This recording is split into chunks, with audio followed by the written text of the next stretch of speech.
Ano masasabi natin doon sa naging pahayag ni Miko Clavano? Ito ang kanyang sabi, di ba? Oo. Una, ang sabi niya rito ay hindi kumpleto. Hindi daw ho kumpleto yung... Ito pala, Jen, ay nag-meeting itong si Congressman Leandro Lebiste Oo. at ang mga investigator ng Ombudsman noong November 26. Sa meeting ay hindi naman pala kasama si Assistant Ombudsman Calabano. Wala siya doon. Wala siya, okay. Kaya ang sabi dito ni...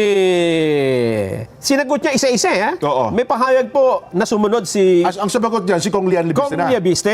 Okay, oo. Ang sabi niya, paano mo malalaman kung kulang? Wala ka naman doon. Oo nga. Diba? Doon sa meeting nila. Oo, ang mas maganda na magsabing kulang yan ay yung mga nakakita ng dokumento. Ayun, Yan. yung kapulong niya noong November. Oo, oo. Okay. Pangalawa, sinabi pa niya na ang isinabit niya ay una, DPWH budget summary. Pangalawa, full, buo, Excel spreadsheet of the 2025 National Expenditure Program. Oho. Sinabihan pa daw ni Lebiste yung mga investigador na tingnan nyo lahat. Tingnan nyo lahat ng kopya. Oo nga. Oo, Kaya tama lang naman. mukha daw hindi interesado yung mga investigador ng ombudsman nung pagkakataon na yun. That time, oho. At ang kanilang focus lang ay yung binabanggit niya na kay Congressman Garjola. Yun lang yung tinitingnan nila, yung sinisiyasat. Dahil siyempre, merong aligasyon siya tungkol sa... Kay Garjola, no? Garjola, yung nakakuha doon ng pinakamalaking pamimili ng project. Ano? Kaya nga, kaya noong pinag-uusapan daw ito, ay yun lang yung main focus ng mga investigador. Hindi naman pinag-usapan ang buong dokumento. Oho. Eto pa, ang sabi ni... Kong Lian. Ang sabi ni Clavano kanina, di ba? Oo. Dapat daw ay yun daw kasing soft copy, pwedeng mabago yan ma-alter Pwedeng mabura. Kaya nga rin papadaan nyo sa forensic Pwede investigation. mapalitan. Oo. Ang hamon ni Lebiste ito. Kung kayo po ay duda sa kopya ko, ba't hindi natin pagparis-parisin? Oo nga. Hindi natin, ito ang sabi niya, comparison. Merong kopya nito si Senator Lacson, Senate Blue Ribbon Committee Chairman. Okay. May kopya. Yung sa DPWH, meron. Yung binigay sa Ombudsman, Oho. meron din. Pagkukumparahin natin. Tingnan natin Compare tayo ng notes. Tingnan natin kung naman, sino no? yung nagbago. Sino yung Sino nag-iba? Ayun. Alin ang mas authentic, di ba? Ayun ang sabi niya. Oo. Kaya naninindigan siya si Kong Lebiste na kumpleto yung hawak niya. Ito yung galing mismo kay Jose Cabral. At kung ano man yung kine-question dito, compare notes tayo. Oo. At saka sinasabi pa ni Clavano kayo na meron naman anya din nakalista na hindi naman anya na-implement. Parang hindi ata na isa katuparan daw. Wala naman sinasabing ganun. Basta ito listahan, di ba? Yun na nga. Hindi naman, tama naman. Hindi naman niya sineclaim na lahat ng insertion Mai-implement anomalya o kagad. nasa katuparan. Tsaka anomalya agad, di ba? Oo. Hindi ko mo nandun sa listahan, corruption ka agad. Totoo. Wala naman nagke-claim ng ganun. Kaya nga kanta ka Di ba? Doon sa, defensive lagi sila Tsaka bakit? Ba't kailangan mong sagutin ng gano'n, di ba? Ano ba ang... ang problema kasi, nung ito ay inilapit sa ombudsman, hindi na ba ang dapat nilang gawin? Tinignan nila yung original na copy kagad? Tsaka dapat niya kasi si Kong Lian Libiste, parang nagko-complain din Oo. Ang unang dapat, magkakampi kayo dapat ni Libiste at saka ombudsman Kaya nga. Kasi imbestigahan niyo yung aligasyon Dapat pinuntahan nyo. DPWS, dapat pinuntahan nyo kagad si Cabral. Ang problema, Di ba? kinukontra agad nitong si Clavano yung statement At saka nung buhay pa si Cabral, ba't hindi nyo man lang Ayun na nga. tinawag o kaya kinuha yung files na ito, di ba? Para i-compare mo kung totoo nga o hindi. Bakit ngayon patay na? Then lalo tayo nahirapan, di Yun na nga. ba? Samantalang nun, ang luwag-luwag ng oras, di ba? Ngayon nila pinaiinit yan, Nelson, kasi alam nilang wala na, patay na yung may gawa. Ayan ang problema. Di ba? Ngayon, magkakaroon pa ngayon ng pagdududa. Kasi nga, hindi ho transparent Kaya sabi Diba? ko sa iyo, pag sabi ko si Clavano, ano yan Oo, hindi transparent. Oo. Sana ipinakita nyo noon pa sa publiko na meron palang ganito. Aha. Nakalistahan. Bakit tahimik kayo noon, di ba? Bakit noong nakipag-usap yung mga investigador sa ombudsman, investigator ng ombudsman kay Lebiste, bakit hindi nyo sinabi noon na, ay, kulang po yung Yun na nga. listahan. Kasi parang- Nag-meeting po kami kahapon. Dapat ganun, di ba? Kasi parang ang interest nga lang daw nila, kasi nung time na yon ang binabanggit lang ni Kong Lian Libiste. Garjola. Si Garjola. Oo. November 26 pa to eh. Yun na nga. Ibig sabihin, iba po yung ano nyo, iba yung direksyon ninyo. Eto, Jen. Eto Naka- pa ang nabunyag. Ito naman, hindi si Kong Lebiste ito. Doon sa, may iba pa to. Oo, pero Cabral Files pa rin. Part pa rin ng Cabral Oo, Files. ito naman ni Senador Panfilo Lacson. Oh, Ang sabi niya naman dito, batay dun sa Cabral Files na hawak niya, kay Senator Ping naman to, ha? oo, meron daw mga...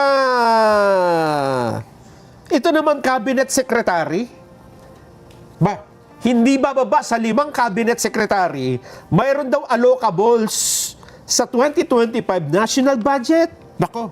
So, ang, yan, galing naman kay Senator Ping Lacson yan. Oo, siya bati dun sa ano niya, ito naman yung kanyang inilutang. Yun naman ang kanyang inangguluhan. Kasi sa dami ng dokumento na yan, di Oo ba? nga, oo. Sa kapal ng listahan, makakahanap ka ng gusto mong palutangin. Totoo. Ito ang makatatawag pa ng pansin dito, Jen, ha? Oho. Again, ang nagsasalita na rito, Senador Lacson na, hindi na Lebiste. Ayan. Oh. Ang sabi ni Senador Lacson, meron daw pong entry. May nakalista. Ang nakalagay, ES. Ha? 2 letra. ES. ES. Okay. Pwede po yung ano, Initial. Oh. Na ES. posisyon o pangalan? ES 8 billion pesos. Oh, laki. Kung ES, sabihin pwedeng ibig sabihin, extra special. Oh, Diba? extra small. Yun. Pwede rin, ano ito? Extra, Oh. kung ano man, basta 8 billion. Ganon? Pero itong problema, may binigay siyang ibig sabihin ng ES eh. Para huwag na daw tayo manghula Huwag na eh. tayo manghula. Okay, ayon kay Senador Ping, sino daw yan? Tumutukoy kay dating Executive Secretary Lucas Bersamin. Nako. Wow. Maiit ang ulo ni ano yan. Nagtataka pa daw siya si Senador Lacson. Bakit kaya may Executive Secretary dito? Dapat ito, mga mambabatas. Totoo. Di ba yung nagkakano ng insertion? Ayan ang problema.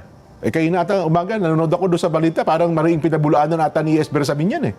Meron ba isang statement dyan sa kinuha natin? Wala. Meron. Ayan. Pero tingnan Sige, muna natin. sige. Pakita na ba natin yung statement ni Senador Lacson? Sige nga. Ang tagal ha? Nasaan na? Yung Sige. eksaktong sinabi ni Lacson para maintindihan natin. Oh.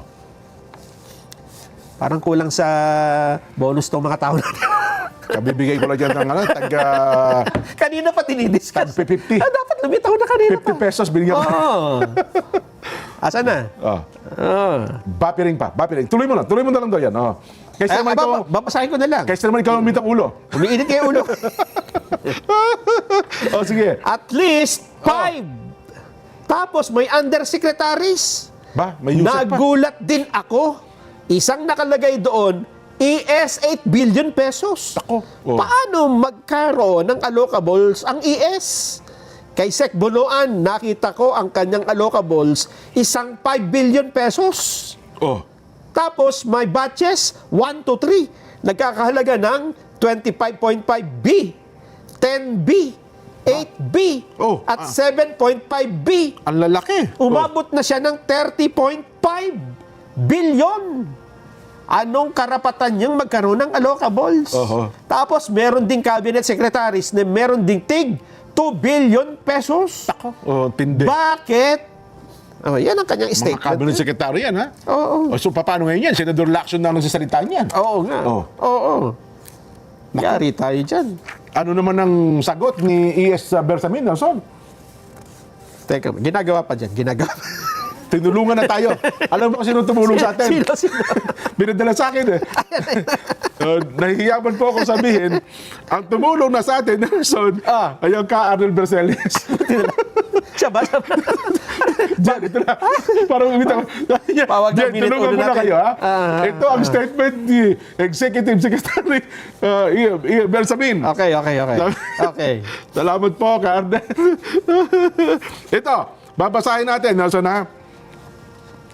I am aghast Sinasabi Ayaw ko. kita yung Sabi galing. ko sa'yo, meron yan Habol eh. sa'yo. Meron yan eh. Oo. Ano sabi ni Secretary Bersamin na agasan na? Mamaya, alamin na. Pina-research ko yan eh. Pina-research ko kasi baka magtalo-talo na naman tayo. Eh. Sige, ano sabi ni Lucas? I am aghast and outraged Ah. at the insinuation that the tag ES found in the so-called Cabral files pertained to me. Yun. Pertained to me as the then Executive Secretary to whom was allocated 8.3 billion pesos worth of DPWH projects under GAA 2025. He said in a statement, yan nga po sa pahayag ng Executive Secretary Bersamin. Ito pa, may karugtong pa yan eh. Meron pa ba? Yan. Oh. I emphatically state Oh. that I did not ever request, endorse, Nako. approve, or authorize any DPWH project or budget allocation at any stage of the budget process. Oh. I also deny having instructed anyone, Yan. whether inside or outside of the government, Nako. to use my name Nako. or that of my former office or any such purpose. Nako. Ano ba yung, ito yung pinatingnan ko dyan. Oh. Ano bang ibig sabihin ng aghast? Kasi nga, malimit marinig yan eh, no? Oh, parang reaction siya. Aghast. Parang I am aghast. Pero parang tama ka eh. naaghast. Naaghast. Sumakit ang tiyan ko eh. Sumakit ang puson ko na. Ano? Patingan ng agas. Agas. Oo. Asan? Wala ba yung agas natin? Ginagawa pa rin. Oo. Talaga naman. Oh. Mantakin mo, si ES Bersamin na nagsabi niyan. Naagasan siya. Naku po. Oo. Matindi kasi naging paratang. Tsaka hindi ko sino-sino na nagparatang. Nelson, ha? Mismong si Senator Pampilo Ping Lacson na nagsabi Oo. na yung ES daw yun na tumutukoy kay Executive Secretary Lucas Bersamin. Ang ibig pa pala yung sabihin ng agas, Jen. Oo. Filled with horror or shock. Oo. Ha? Horror, parang anong bang tawag doon? Nagulat yung nagulantang. Sige, Oo. papatingin natin. Nandyan eh. Oo. Oh, meron yan eh. Tingnan natin yung agas. Oo. Hindi, tapos na yung kay Lacson eh. Yung kay agas na. Ah. Ibig sabihin parang... Ito, nagsinulit ang Colonel. Ay, sasabi. Yan na lang. In Tagalog. Ay, maganda. Oh, in Tagalog, Oh. aghast means nagulat, Yun. shock, Nagulantang. Yan. surprise, Oo. or nasindak, Yun. terrified, Oo. horrified, describing a feeling of being struck with sudden terror, Oo. amazed, Matinding ano yan, gulat. Hindi Or- lang basta gulat. Oo. yan, or horror by something terrible or unexpected like seeing a disaster or hearing tragic news. Oo. Superlative ibig sabihin yan. Oo. Nasindak, Oo. nagulantang. Ito pong si Executive Secretary Lucas Bersamin. Sa pinakamataas na antas ng Oo. pagkakagulat yan. Oo. Nako. Hindi basta gulat lang. Ay ako, ang payo ko po Ikaw ba, Jen, paano ka ba magulat? Ay!